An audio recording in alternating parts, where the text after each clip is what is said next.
Cordial saludo a todos. Vamos a iniciar con esta charla acerca de colitis ulcerativa. Vamos a hablar de los estudios científicos, pues hacer énfasis en los estudios científicos que se han hecho alrededor de esta enfermedad.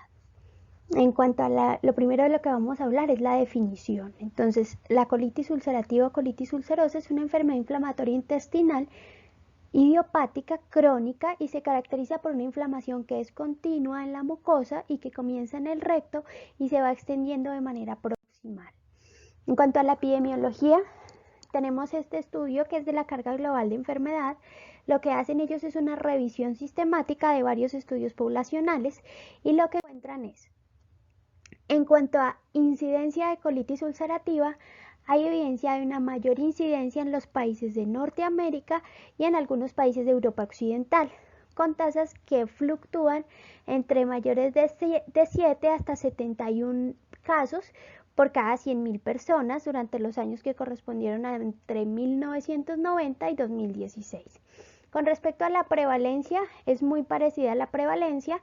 Tenemos que también los sitios más prevalentes son los mismos, pero llama la atención que ya en cuanto a datos de prevalencia, pues en Sudamérica hay muchos menos datos y adicionalmente podemos ver que nuestro país, al menos para esta revisión sistemática, no tiene reportes de prevalencia. Entonces, ¿qué tenemos en Colombia hasta ahora? En 1991 se hizo pues como una serie de casos, se reportaron 108 casos de enfermedad inflamatoria intestinal de 2 centros médicos en la ciudad de Bogotá.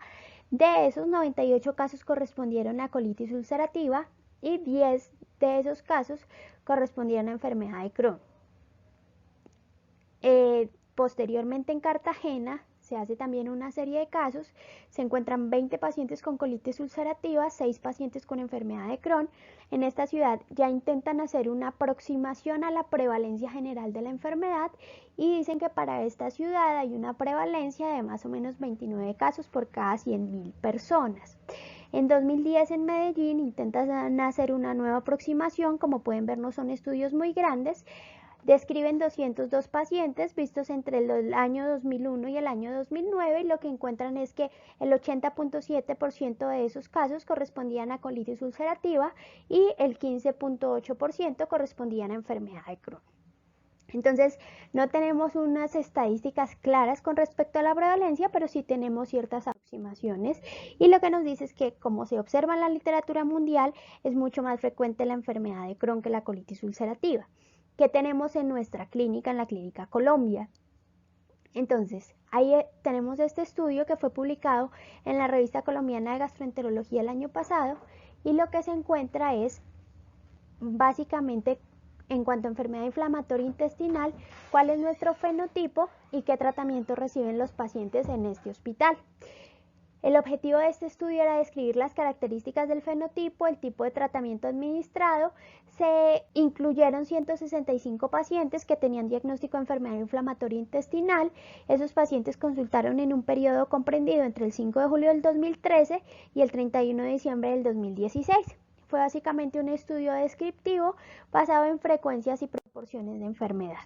¿Qué se encontró? Como en la literatura mundial, mayor prevalencia de colitis ulcerativa comparada con enfermedad de Crohn. En nuestro caso fueron más o menos 75% de casos de colitis ulcerativa versus 25%, 24% de enfermedad de Crohn. En cuanto a la distribución por sexo es muy similar, leve incremento pues de la prevalencia en mujeres, ¿sí? Para colitis ulcerativa y lo mismo para enfermedad de Crohn. La edad al momento del diagnóstico también es una edad muy parecida a la edad reportada en la literatura mundial. Para colitis ulcerativa cercana a los 40 años, para enfermedad de Crohn cercana a los 44 años. En cuanto a la fisiopatología que tenemos, entonces lo principal es una disregulación de la respuesta inmune. Entonces, ¿qué se puede observar? Lo que vamos a señalar acá es lo que debería ser la respuesta inmune usual en un paciente que no esté inmunocomprometido que encontramos. Entonces, acá están básicamente las células de Paneth y acá están los antígenos pues que se van presentando en la mucosa intestinal. En los pacientes en un estado saludable, lo que uno encuentra es que la respuesta inmune está confinada, ¿sí?, a un, digamos que a un sitio específico de la mucosa, que hace que no haya hiperactividad de la respuesta inmune ante los antígenos. En los pacientes que tienen colitis ulcerativa, pues uno, tienen una microflora disbiótica, adicionalmente tienen una lesión en la mucosa intestinal y tienen mayor facilidad para activación de la respuesta inmune, pues esta no se encuentra confinada.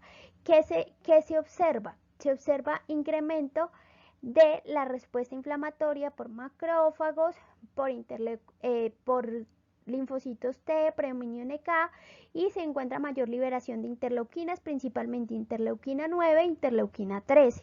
Adicionalmente, otra cosa importante para la activación de la respuesta inmune es que hay una disminución del PIPAR gamma, y eso a su vez lleva a un incremento de la expresión o de la activación de la vía NF-kappa beta, y eso va a incrementar la respuesta inmunológica como tal en la microbiota intestinal. Esta gráfica básicamente nos quiere mostrar lo mismo. Entonces esta es la mucosa normal, hay incremento de la activación de la respuesta inmunológica, en este caso por linfocitos T, natural killer, por neutrófilos, eosinófilos, se incrementa la activación de células presentadoras de antígeno, y a su vez la activación de linfocitos B, que van a incrementar la producción de inmunoglobulinas. Y pues obviamente va a haber alteración de la respuesta, de la barrera inmunológica como tal epitelial, y va a haber incremento de la apoptosis en la mucosa intestinal. Listo, eso sería con respecto a la fisiopatología. ¿Qué tenemos como factores de riesgo? Entonces, aproximadamente entre un 8 y 14% de los pacientes que tienen colitis ulcerativa tienen un antecedente familiar de enfermedad inflamatoria intestinal. Los familiares de primer grado tienen un riesgo incrementado 4 veces con respecto a la población general. Hay ciertos genes que son asociados con la función de barrera, como algunos descritos son el HNF4A y el CDH1. Hay algunas infecciones gastrointestinales como la salmonelosis o la infección por Campylobacter jejuni que pueden incrementar el riesgo de colitis ulcerativa, y hay algunos estudios que muestran que sobre todo en mujeres, cuando tienen uso de AINES por más de 15 días, puede haber un incremento en el riesgo de colitis ulcerativa. Sin embargo, la evidencia con los AINES no es completamente concluyente hasta el momento. Hay algunos estudios que dicen que con los COX-2 no sucede lo mismo que, por ejemplo, con algún otro tipo de AINES como ibuprofeno, naproxeno. Entonces, pues la evidencia con los AINES todavía no es conclusiva. En cuanto a los antibióticos, se considera pues que las tetraciclinas podrían tener un mayor riesgo.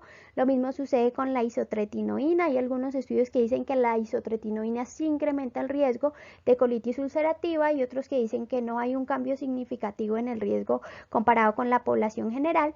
Y hay una cosa curiosa, pero que sí se ha visto en varios estudios, y es que el tabaquismo como tal no es que proteja contra la enfermedad, sino que el dejar de fumar se puede convertir en un factor de riesgo para el desarrollo de colitis ulcerativa. Entonces, en los pacientes que tienen sospecha de la enfermedad, se debería interrogar acerca del abandono del hábito tabáquico reciente. Y la dieta, que tenemos de la dieta. Entonces, esto es una revisión sistemática de la literatura para todos los pacientes que tienen enfermedad inflamatoria intestinal. Entonces, la idea de este estudio era evaluar la influencia de la ingesta de ciertos alimentos y nutrientes específicos antes del desarrollo de la enfermedad inflamatoria intestinal, y qué tanto influían estos en el riesgo de desarrollar la enfermedad. Entonces incluyeron 19 estudios, diferentes grupos poblacionales. La muestra total fue de 2.609 pacientes, de esos 1.340 tenían colitis ulcerativa y 1.269 tenían enfermedad de Crohn, y subdividen los estudios de acuerdo al tipo de dieta y de acuerdo al tipo de alimentos consumidos. ¿Qué encuentran ellos? Entonces, para colitis ulcerativa, que es nuestro tema a tratar, se encuentra que en cuanto al consumo de grasa, se encontraron 5 estudios que analizaron y dicen que puede haber un incremento de riesgo de colitis ulcerativa en los pacientes que consumen grasas, sobre todo grasas saturadas. En cuanto al consumo de carbohidratos, se analizan 6 estudios que incluían pacientes con esos criterios de inclusión, pero no hay una asociación consistente entre el consumo de carbohidratos y el riesgo de colitis ulcerativa.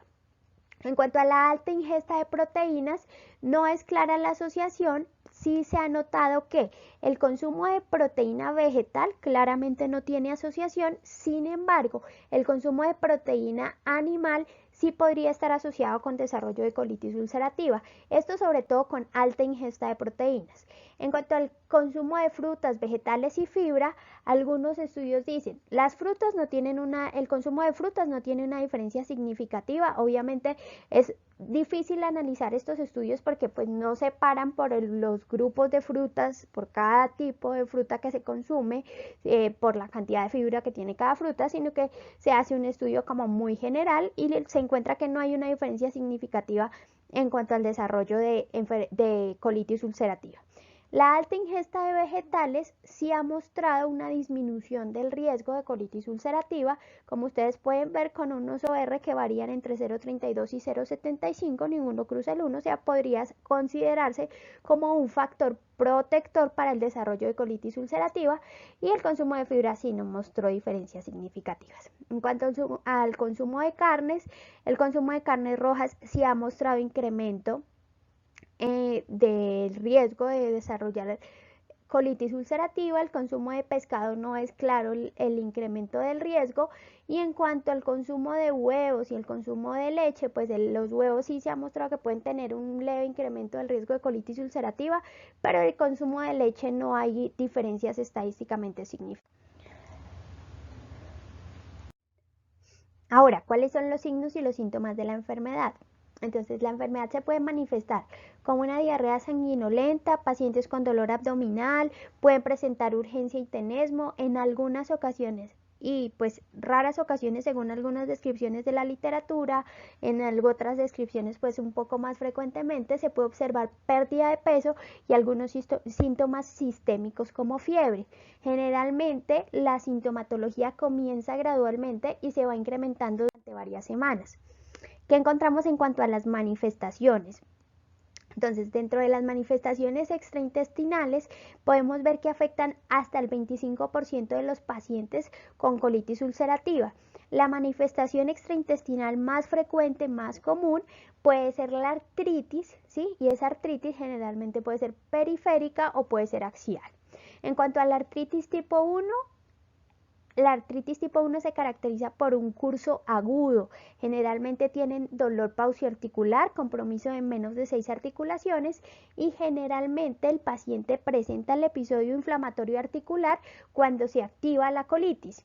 Este tipo de artritis generalmente es autolimitado, mientras que la artritis tipo 2, el dolor es más crónico, involucra más de 6 articulaciones, especialmente articulaciones metacarpofalángicas, y los síntomas a menudo son más severos y puede tener sinovitis que dura meses de evolución. Continuando con las manifestaciones extraintestinales, puede haber anemia, como en muchas enfermedades inflamatorias y como en muchas enfermedades gastrointestinales. Generalmente el 21% de los pacientes con colitis ulcerativa pueden tener anemia tanto por deficiencia de hierro como anemia por enfermedad crónica. En estos pacientes obviamente se debe hacer un seguimiento del hemograma, se debe hacer seguimiento de ferritina, seguimiento de reactantes de fase aguda, y pues esos pacientes deben suplementarse con hierro. De la artropatía ya habíamos hablado un poco. En cuanto a la artropatía axial, importante, pueden tener sacroileitis o espondilitis anquilosante, y por eso deben recibir manejo conjunto con reumatología. Dentro de otras manifestaciones extraintestinales, un poco menos frecuentes pero no menos importantes, encontramos que el 3-5% de los pacientes con colitis ulcerativa pueden tener colangitis esclerosante primaria, que la colangitis puede estar relacionada con la actividad de la enfermedad, y adicionalmente que el desarrollo de colangitis asociado a la colitis ulcerativa es un factor de riesgo independiente para el desarrollo de cáncer colorectal. En cuanto a manifestaciones oftalmológicas, el 3% de los pacientes puede presentar iritis. Sin manejo, los pacientes pueden llegar incluso a ceguera y deberían recibir tratamiento con esteroides tópicos o con infliximab. Otras manifestaciones extraintestinales comunes son las manifestaciones cutáneas. De las manifestaciones cutáneas, que es importante hablar del eritema nodoso, que se asocia con la gravedad de la enfermedad, generalmente se desarrolla en los miembros inferiores, y lo otro importante es la gangrena piodérmica. Sus pacientes deberían recibir esteroides o manejo incluso con anticuerpos monoclonales. La gangrena piodérmica generalmente se desarrolla posterior a una condición traumática. Volviendo a nuestros estudios institucionales, ¿qué hay en la Clínica Colombia? Tenemos que nuestras manifestaciones extraintestinales más frecuentes de colitis ulcerativa son las manifestaciones articulares. Como pueden ver, ya el resto de manifestaciones son muy similares en frecuencia: las oculares, las aptas orales y la colangitis esclerosante, y las dermatológicas pues son como muy similar en la frecuencia de acuerdo a lo encontrado en el estudio previamente descrito. ¿Qué requiere el diagnóstico de la enfermedad? Entonces, los pacientes con sospecha de colitis ulcerativa para confirmación diagnóstica requieren la realización de colonoscopia y la confirmación etiológica histológica de la enfermedad. La mayoría de los pacientes deberían ser llevados a colonoscopia completa y a estudio de ilion terminal. ¿Por qué? Porque esto permite evaluar la extensión completa de la enfermedad al momento del diagnóstico, y adicionalmente les permite descartar el compromiso ileal distal, que es más frecuentemente observado en enfermedad de Crohn. Después del inicio del tratamiento debería hacerse seguimiento endoscópico. En la enfermedad grave, una colonoscopia completa pues puede generar incremento en el riesgo de perforación. Por eso, cuando el paciente tiene compromiso severo secundario a la colitis ulcerativa con manifestaciones sistémicas, con inestabilidad hemodinámica, en estos pacientes solo se debería hacer una sigmoidoscopia y realización de biopsias. Dentro de lo posible, siempre intentar realización de biopsias. La endoscopia superior, endoscopia de vías digestivas altas, no se requiere de rutina en los pacientes con diagnóstico de novo, sino simplemente en aquellos que puedan tener síntomas de enfermedad de tracto gastrointestinal superior. En cuanto a las características endoscópicas ya de inflamación que encontramos, entonces, pérdida de marcas vasculares, se puede observar incremento de la granularidad, se puede evidenciar un incremento en la friabilidad de la mucosa, erosiones en la mucosa del colon, y en contexto de inflamación severa, pues obviamente se pueden ver ulceraciones profundas o sangrado espontáneo. El diagnóstico histológico, a su vez, pues no hay una característica histológica que sea diagnóstica de colitis ulcerativa, pero cuando uno combina ciertas características, pues el diagnóstico es mucho más sugestivo.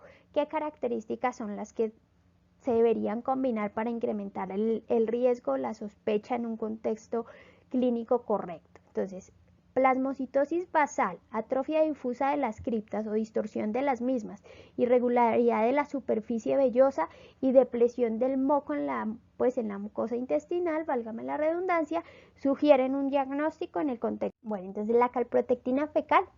Básicamente, la presencia de leucocitos en materia fecal no es suficientemente sensible para diagnosticar la colitis ulcerativa. La calprotectina es un marcador inflamatorio que no es específico, simplemente es un marcador inflamatorio en los neutrófilos. Puede verse elevado tanto en colitis infecciosa como en colitis inflamatoria. Generalmente no se eleva en causas no inflamatorias de diarrea, como por ejemplo el síndrome de intestino irritable.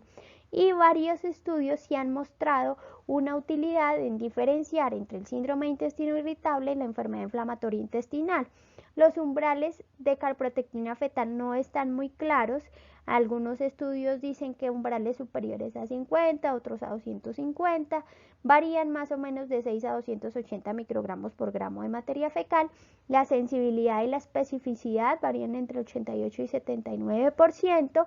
El LR positivo no es tan alto como para confirmar un diagnóstico, es de solo 4.2, y el LR negativo sí podría ayudarnos un poco para descartar el diagnóstico de colitis ulcerativa. Sin embargo, no es completamente útil para descartar la enfermedad. En la atención primaria, la calprotectina fecal es útil en pacientes con sospecha clínica de colitis ulcerativa y se puede utilizar para priorizar los pacientes que van a estudios colonoscópicos, especialmente cuando se trata de niños. Los estudios más grandes son hechos en pacientes pediátricos. Uno de los estudios pues más significativos a los cuales hacen referencia las guías es este. Entonces básicamente lo que hacen ellos es un metaanálisis evaluando la calprotectina para screening de pacientes con sospecha de enfermedad inflamatoria intestinal. Entonces el objetivo de ellos era evaluar si la inclusión de la calprotectina fecal en la investigación de sospecha de enfermedad inflamatoria intestinal reduce la cantidad de procedimientos endoscópicos innecesarios. ¿Qué hacen ellos? Hacen pues una revisión de la literatura y posterior a la revisión de la literatura lo que encuentran es que los pacientes con sospecha de enfermedad inflamatoria intestinal, más o menos incluidos en la revisión sistemática, se encuentran 3 estudios y en esos 3 estudios pues algunos incluyen pacientes adultos, otros solo incluyen pacientes pediátricos. Que encuentran para pacientes adultos que las características operativas de la calprotectina fecal sí son buenas, están por encima de 0.8. En cuanto al valor de sensibilidad versus, bueno, en cuanto a la calprotectina fecal, tenemos ahí 3 estudios incluidos en esa revisión sistemática que se encuentra que en cuanto a las características operativas de la prueba, la calprotectina fecal sí puede ser útil para, ¿qué encontramos en cuanto a su utilidad para incrementar o disminuir la probabilidad por post-test del diagnóstico de colitis ulcerativa? Entonces, en adultos, que es la población que nos interesa a nosotros en este momento, encontramos que los pacientes que tienen se parte de una probabilidad pretest para este estudio, se parte de una probabilidad pretest cercana al 30%. Los pacientes que tienen la prueba de calprotectina fecal positiva alcanzan una probabilidad post-test cercana al 90%, o sea, es bastante útil para establecer la realización de otra prueba confirmatoria invasiva como lo es la colonoscopia. Mientras que si uno tiene una calprotectina fecal negativa, la probabilidad post-test se disminuye casi al 50%. Si tenemos un resultado negativo, la probabilidad post-test de la calprotectina fecal para el diagnóstico de colitis ulcerativa llega a ser cercana al 2.5-3%. Entonces sí se disminuye mucho la probabilidad diagnóstica y ahí se consideraría un poco más si de verdad uno quiere llevar a ese paciente a un procedimiento invasivo como la colonoscopia diagnóstica. Estos son los diagnósticos diferenciales de la calprotectina fecal. Eso es otra cosa que hace que uno piense muy bien antes de realizar o no realizar un estudio invasivo posterior a la realización de calprotectina, y es que hay algunas características inflamatorias que pueden incrementarnos la calprotectina fecal y hacer que pacientes que no lo requerían previamente sean llevados a pruebas diagnósticas invasivas. ¿Cuáles son los diagnósticos diferenciales más comunes de la colitis ulcerativa? Entonces, la colitis infecciosa es uno de los principales. Obviamente, para establecer el diagnóstico de colitis infecciosa uno debería establecer si el paciente tiene una historia de viajes, una historia de consumo de alimentos que puedan incrementar el riesgo de infección, o pacientes pues que tengan test serológicos positivos para colitis infecciosa.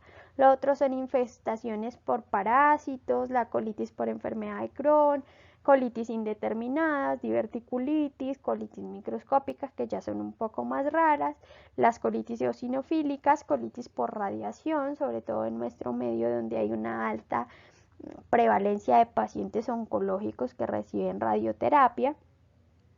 Y pues otros tipos de colitis que son un poco más infrecuentes. Importante resaltar la colitis inducida por enemas. En cuanto a la clasificación de la extensión de la colitis, pues la clasificación más conocida que tenemos es la clasificación de Montreal. Ella subdivide la extensión de la colitis en la proctitis, ¿sí?, que es simplemente compromiso distal, la colitis con compromiso sobre todo del lado izquierdo del colon, y la colitis extensa. La diferencia entre la colitis con compromiso del lado izquierdo del colon es el compromiso posterior al ángulo esplénico. Generalmente, la mayoría de los pacientes, sobre todo en nuestro medio, tienen más proctitis, mayor frecuencia de proctitis que el resto de las patologías. ¿Qué encontramos en la clínica Colombia? Que la mayoría de los pacientes tienen más pancolitis. El compromiso de los pacientes con colitis ulcerativa en nuestra clínica es mayor o es más frecuentemente extenso. En cuanto a la evaluación de la enfermedad que se debería incluir, entonces básicamente uno debería incluir los síntomas, la evaluación de la gravedad como tal de la enfermedad, las posibles etiologías alternativas y los desencadenantes de los episodios. Entonces, dentro de los síntomas que se debería evaluar, pues la presencia de urgencia, dolor abdominal, pérdida de peso. La pérdida de peso siempre va a ser un indicador de gravedad de la enfermedad. La presencia de manifestaciones extraintestinales, pues ya lo habíamos dicho, evaluar la presencia de manifestaciones articulares, cutáneas, oculares y manifestaciones orales. Y adicionalmente hay que interrogar a los pacientes acerca de la suspensión reciente del tabaco, el uso reciente de AINES y el antecedente de infecciones entéricas, pues como vimos previamente, esto se ha asociado con incremento del riesgo de colitis ulcerativa en algunos estudios. ¿Qué otra cosa es importante? Siempre evaluar la severidad y la actividad de la enfermedad. Entonces, para esto, el Colegio Americano de Gastroenterología genera un índice de actividad de la colitis, el cual tiene en cuenta la presencia de sangre en las heces, la cantidad de posiciones al día, la presencia de urgencia o no urgencia fecal, la alteración en parámetros paraclínicos como la hemoglobina, como la PCR, como la velocidad de sedimentación globular, la presencia de incremento en calprotectina fecal y los hallazgos endoscópicos y otros test estratificatorios de acuerdo a hallazgos endoscópicos. Entonces, ¿qué tenemos? De acuerdo a los hallazgos se puede clasificar a los pacientes como pacientes en remisión, pacientes con enfermedad leve, pacientes con enfermedad moderada o severa y pacientes con enfermedad fulminante. Este es el score de la Clínica Mayo para clasificación de colitis ulcerativa, que como vimos se encuentra incluido también en el score del Colegio Americano de Gastroenterología. Este es el score de actividad endoscópica que usa el USAID score y el Mayo score, y generalmente la idea es que los dos deben ser incluidos para poder estratificar correctamente los pacientes. Entonces los hallazgos endoscópicos van desde una mucosa normal hasta sangrado espontáneo o lesiones ulcerativas evidenciadas en la endoscopia. Esta es la clasificación endoscópica de acuerdo al índice de severidad de colitis ulcerativa, que es el otro que se incluye, y pues evalúan lo mismo: patrón vascular, la presencia o no de sangrado y la presencia de erosiones o úlceras, y eso va a generar una puntuación. En cuanto a las complicaciones más importantes de la colitis ulcerativa que tenemos el sangrado, que es común, se hace severo en aproximadamente el 10% de los pacientes y es una causa frecuente de anemia por deficiencia de hierro. Lo otro importante, la colitis tóxica fulminante es una de las manifestaciones o complicaciones más severas. Generalmente desarrolla una colitis extensa con inflamación severa, puede causar hilio paralítico, distensión abdominal e incluso puede causar perforación de la víscera. Lo otro es el megacolon tóxico, sospecharse siempre cuando hay distensión de gases mayor a 6 centímetros. Generalmente obviamente se acompaña de signos de respuesta inflamatoria sistémica. Estos pacientes tienen alto riesgo de mortalidad y alto riesgo de perforación. Y lo otro importante, entonces las constipaciones o las estenosis pues son incomunes, pero cuando se presentan uno siempre tiene que descartar cáncer, porque como ya habíamos dicho previamente, los pacientes con colitis ulcerativa tienen un riesgo incrementado de desarrollar cáncer colorectal. Y la otra complicación, pues la displasia o el cáncer colorectal como tal. En cuanto a complicaciones extraintestinales, pues puede haber complicaciones sistémicas como las artritis periféricas, la mayoría migratorias, puede haber sacroileitis, espondilitis anquilosante. Generalmente la sacroileitis y la espondilitis anquilosante son independientes de la actividad de la enfermedad, y pues los pacientes pueden presentar también osteoporosis, osteopenia y fracturas y osteonecrosis.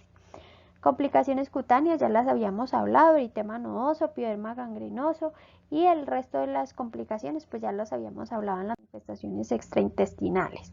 Ahora vamos a hablar del tratamiento. ¿Cuáles son las metas de nuestro tratamiento en un paciente con colitis ulcerativa? Entonces, los pacientes con colitis ulcerativa, uno lo que busca es inducir y mantener la remisión de los síntomas, mejorar la calidad de vida del paciente, reducir la cantidad, la necesidad de esteroides a largo plazo, y pues obviamente disminuir el riesgo de cáncer. ¿Qué encontramos con respecto al tratamiento o a las terapias para colitis ulcerativa y para enfermedad de Crohn? Entonces hay esta revisión sistemática pues de las terapias y se consideran varias intervenciones. Entonces, dentro de las intervenciones que se considera, los fármacos orales de 5-ASA como la sulfasalacina, la mesalamina, los corticoides orales tradicionales, la budesonida oral, la terapia inmunosupresora. Dentro de la terapia inmunosupresora encontramos la azatioprina, la 6-mercaptopurina, el metotrexato y algunas otras terapias biológicas como el infliximab, el adalimumab, el etanercept, y algunas nuevas como el certolizumab. Y otros son terapias antibióticas, ¿sí? Como el metronidazol, por ejemplo. Entonces, estas intervenciones se comparan con placebo sin intervención. La idea es que la duración mínima de la terapia fue de 14 días para el tratamiento de enfermedad activa y 6 meses para prevención de recaídas, y se consideró que cualquier dosis de medicamento podía ser elegible. Entonces, ¿qué encuentran? De acuerdo a la severidad de la enfermedad, para inducir remisión de la colitis ulcerativa, entonces 5-ASA, lo que vemos acá es que en enfermedad leve y moderada es muy útil con un NNT bajito para lograr un resultado favorable de 6 pacientes, o sea, 6 pacientes deberían tratarse con 5-ASA para lograr remisión de la enfermedad, y eso se encontró en 11 ensayos clínicos, un total de 2.086 pacientes, y la calidad de la información o la calidad de la recomendación pues es una recomendación 1B. Los esteroides, entonces, son para riesgo intermedio. Se incluyeron 5 estudios, se encontraron que obviamente sí son útiles, pues hay que tener siempre en cuenta sus efectos adversos. Y el NNT a tratar con el número necesario a tratar con esteroides fue de 3 pacientes, un nivel de recomendación 1C.